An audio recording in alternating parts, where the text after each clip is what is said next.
March 24th. All right, it is March 24, it is 9:01 a.m. Call this regular meeting of the Marion County Board of Supervisors to order. Danny, roll call. Mark Ramey, Here. Steve McCombs, Here. Keisha Johnner. Here. Very good. I'll entertain a motion to approve this morning's agenda. I want to make a motion to amend the agenda, And that, remove item number 6. Second. okay, we have a motion to amend the agenda, removing item number 6 and making item number 7 number 6, item number 8 number 7. And there's a second from McCombs. All in favor of amending the agenda? Aye. Aye. Aye. Entertain a motion to approve the amended agenda. Is Jake on Yes, I can hear you. there? Okay. Entertain a motion to approve the amended agenda. I make motion to approve the amended agenda. Second. McCombs, Aye. Ramey, Aye. Johnner. Aye. Very good, thank you. The agenda is hereby amended. Any communications, Danny, Jake, received from your office? No. None that I'm aware of, no. No, there's not. All right, no communications. Public comments is the portion of the agenda to speak on items not on this morning's agenda. The board cannot act on those items, but they could become topics for future Board of Supervisor meetings. Are there any public comments, items not on this morning's agenda?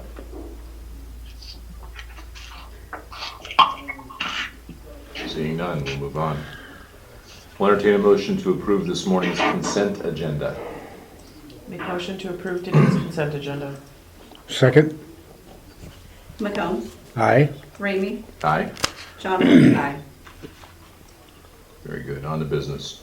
First item is a public hearing on proposed Prairie Ridge Urban Development Plan. And then the second item is the subsequent resolution approving that plan. Both of these items will be postponed to a later date. I have spoken to Mike Nardini on that, and we will put those on a future agenda for the board. So I would entertain a motion to, we'll just close discussion on items 1 and 2. Make motion to close discussion on items 1 and 2. Second. Ramey, Aye? Johnner, Aye. McCombs. Aye. Very good. And Danny, please make a note that these will be on a future agenda as soon as I coordinate with Mike. Perfect. Okay, thank you. Can we get Indiana Township in here with our new protocols in place? What's that? Got 3. How many chairs you need? I think they're just 3. Morning, gentlemen. Welcome. Not getting good reception. Jeff, are we at 10? Do you need me to leave? I think we're one over, aren't we? Yeah, we want to maintain good order in the era of coronavirus, so I will do that, yes. Where Kim exit. Very good, thank you, Marcia. All right, gentlemen, we're on to item number 3, which is a discussion on Indiana Township. If you could, for the sake of the record, just identify yourselves and your roles in Indiana Township. Caleb Seeley, Indiana Township Trustee. Jim Forrest, Indiana Township Trustee. Yeah, Rich Lambert, Indiana Township Trustee. Thank you, gentlemen. Well, I appreciate you coming up, and really a discussion on a couple of items. The board, through a variety of means, just had people discussing current accounts, some issues with the fire, I think the Indiana Fire Group, and just wanted to get your read on kind of where we're at. I think Ann just resigned. I have the resignation. Yeah. So kind of where are we at, guys, with the township, with its finances, with things you need from an emergency management standpoint? If you could just kind of give the board, Yes. fill the board on a report. As far as the bills, they're all paid and up to date. There was the fire guys were buying stuff and putting it under Indiana Township Fire in their post office box. The trustees actually weren't receiving the bills, so if we don't receive them, we don't know we have them and need to be paid. As far as that goes, we talked with them last Thursday night, got them straightened out on what address to use if they're buying stuff. Everything they had bought was pre-approved, so was no big problem there. It was just the address, and we hadn't received the bills in our PO box. Okay? So actually, the trustees have had a box uptown here for years, and now they've got a box uptown, and they're using their PO box instead of ours to get the bills paid, so. Okay. And we also talked to them, we told them if they have bills, and they've known this for a long time, that as soon as they get them, they deliver them to the clerk. And that way she can get them paid in a timely manner, so. As far as the bills go, they're up to date, and she resigned after she got it all up to date. Okay, all right. Jim, do you have anybody in mind to replace Ann to do that position, or? I do not. Okay. And guys, Jake, maybe you can, is that an elected role? Is the Yes. clerk elected, Jim? Is it elected? Okay. Yes, it is elected, and it needs to be reappointed by the trustees themselves within 30 days. Okay. So they could make an appointment until the election to fill the remaining, to fulfill the remaining term? Yes, that's correct. The township offices are actually unique. They do not have special election requirements. So it's the township trustees would have 30 days to appoint the new clerk, or and then if that is not done, then the Board of Supervisors are to appoint a clerk, and then if that is done and then they take over, it will be on the next available. That position would be on the next available general election ballot, and that would fall this fall for a to fill vacancy, which would be the remaining 2 years of the term.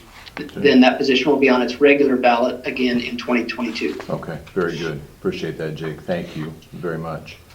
I'll open it up to the board. Keisha, Steve, do you have any questions for folks here? It sounds like bills are then in order, guys. Yep. Our letter that Ed sent was at my direction because we've been hearing all kinds of stuff, so I thought he did a good job, a very professional letter, and he had to write it the way that he did, so I think Ed did just fine. But when we hear that there's some kind of financial issue, our biggest concern is, and it's irrespective of personality, so whoever the people are isn't the issue, it's financial transparency that's the issue. We're dealing with public money, so we have to make sure as a board that those public monies are going to the right things. Yeah. And that bills are being taken care of, but especially from an emergency management standpoint, we're talking about our fire crews and everything, that we're able to deal with those situations. And I think you've got, how many people on your fire staff? 14. Yeah, you got 14, yeah, so you have a size, I think it's grown, if It's grown considerably, yeah, because at one time we was down to 3 or 4. yeah, so, and I think that's a good thing Yes. for the We got a area. good bunch of guys.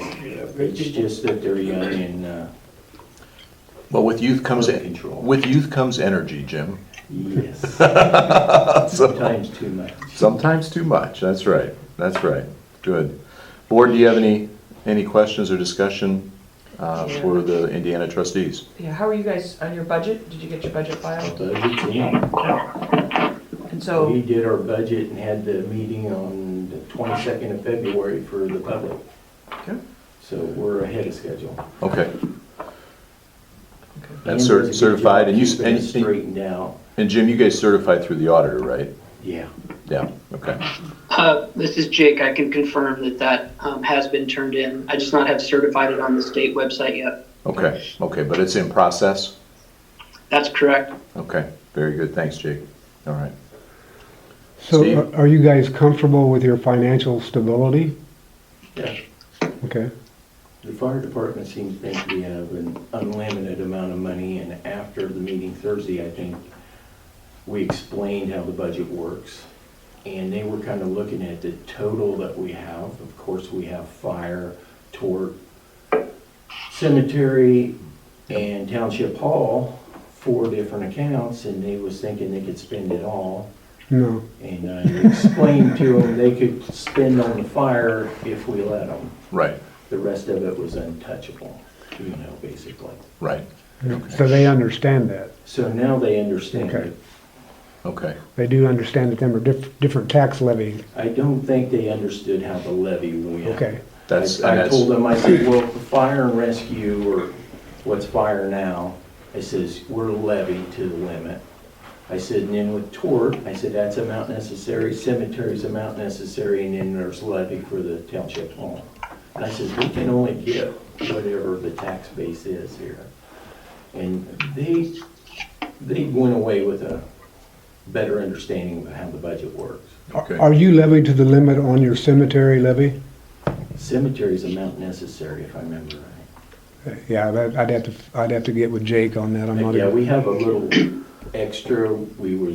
I think Jake at one time told us we needed to have a little extra in case something happened at the cemeteries, that we would need some money to maybe fix a fence or clean up a blown down tree or something like that, so. Okay. Is that an accurate observation then, Jake, that the cemetery funds in a township the levy can be raised to meet finances? The cemetery levy is unlimited, so there is no cap on Okay. a cemetery levy. So it is up to the township on, how much of a fund balance they want, and then to adjust that levy each year. I know you're going to. Most townships do have a fund balance in that in case something comes up for that. So that one is unlimited, as there are other ones that do have caps. Okay, I know you're going to be receiving that question probably in the near future, so I was not real clear on how that levy rate operated.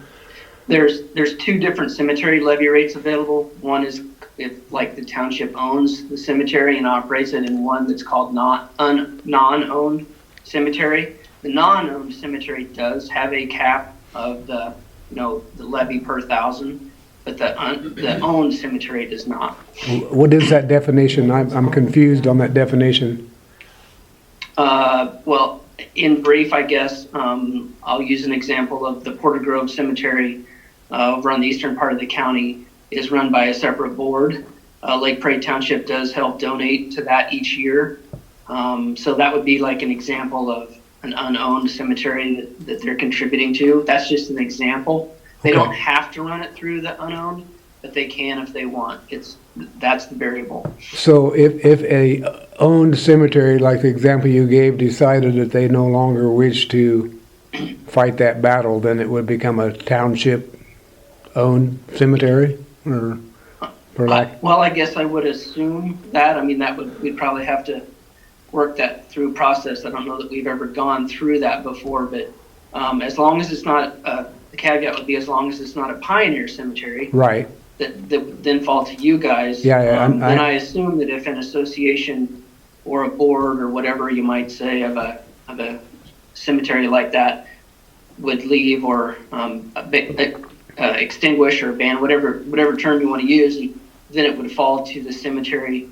I guess it would fall to an owned. I don't know how the deed property would hold, but the trustees would be Right. managing that. So then I would assume that would fall under an owned, Okay, well, the owned category, because they're directly responsible for it. Maybe that's a better way to term it, is directly responsible or not directly. But the term has always been owned or non-owned. okay. Well, thank you, Jake. I'm sure we'll get the opportunity to figure that out in the future here. Yep.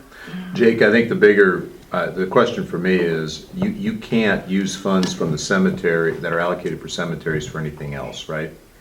That's correct. From a township perspective, it's basically exactly like you guys with general fund, general supplemental, mental That's what I health, secondary road. That's the theory for the townships as well. Okay, good. Thank you, Jake.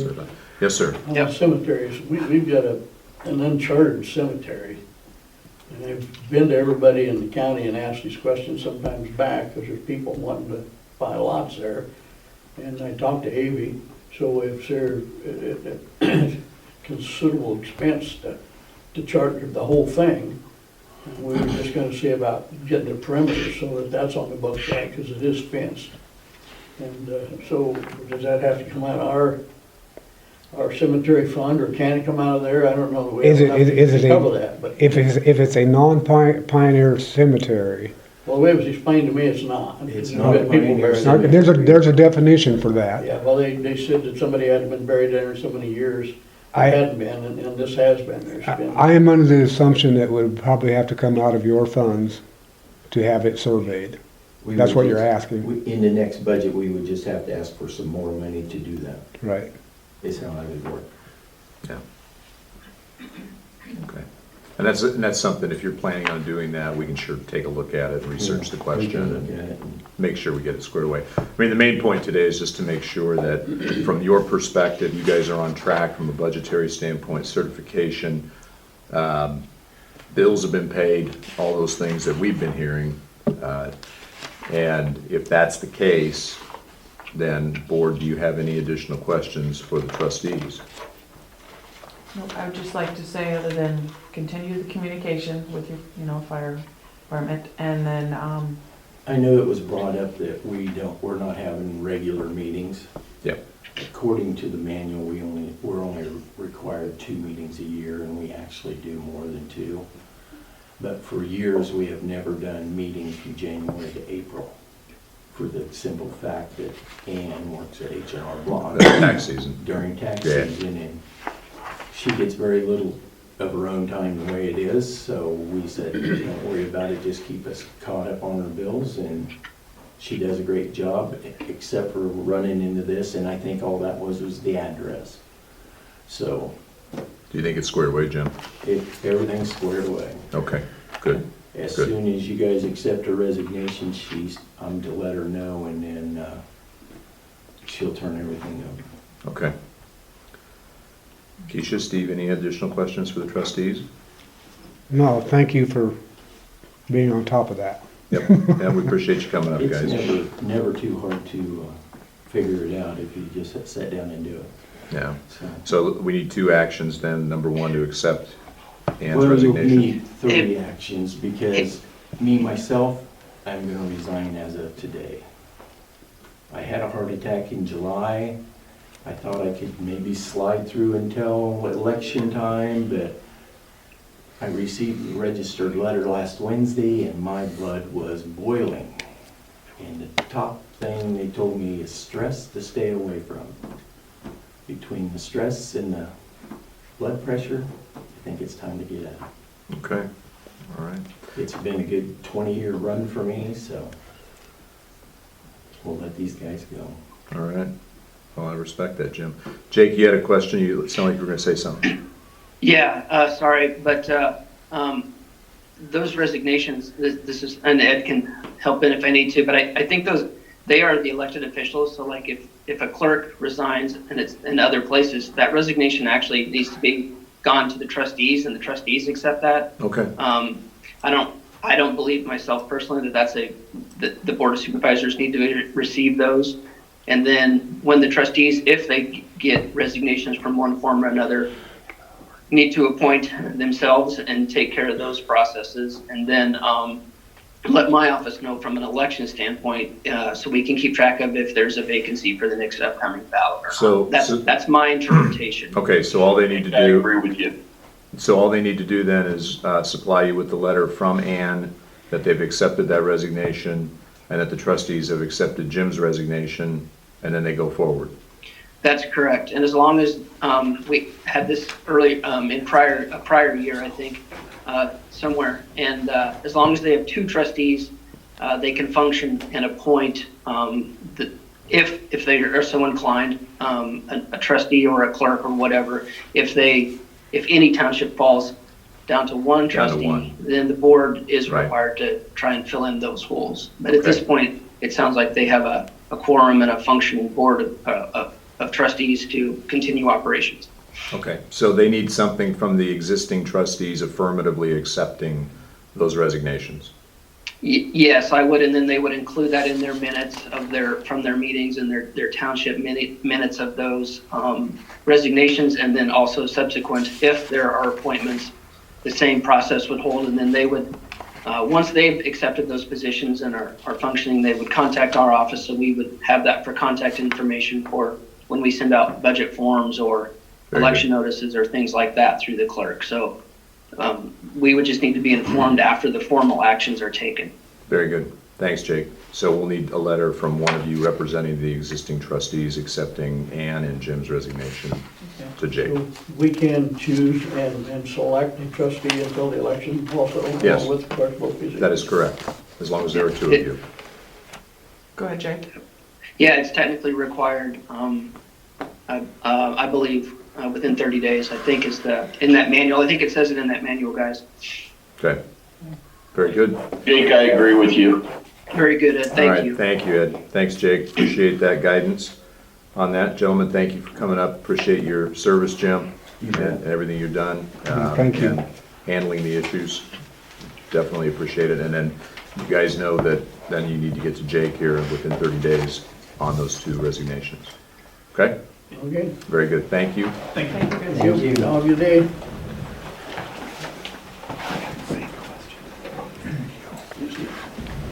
Thanks, guys. Yep.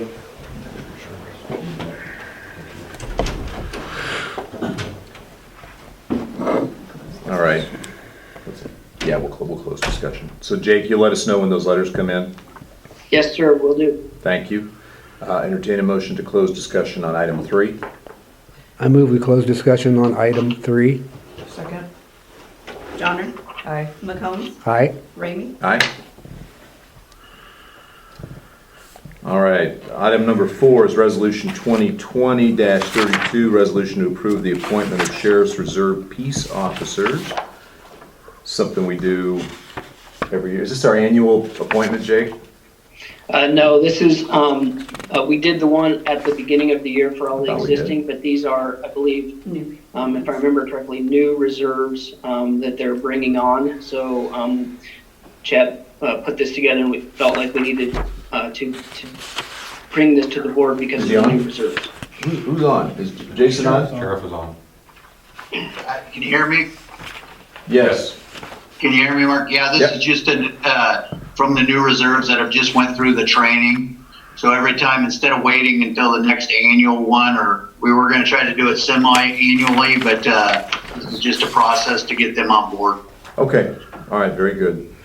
Steve, Keisha, any questions? Nope, I have none. Okay, very good. Entertain a motion approving resolution 2020-32. Motion that we approve resolution 2020-32. Second. Ramey, Aye? McCombs, Aye. Johnner, Aye. All right. Next, we've got a discussion item on a Class C native wine renewal. Looks like for Grape Escape. I don't think we have anybody here from Grape Escape, right? we done. Okay. Thank you. Any questions, board? No, I have none. Jason, any issues with this?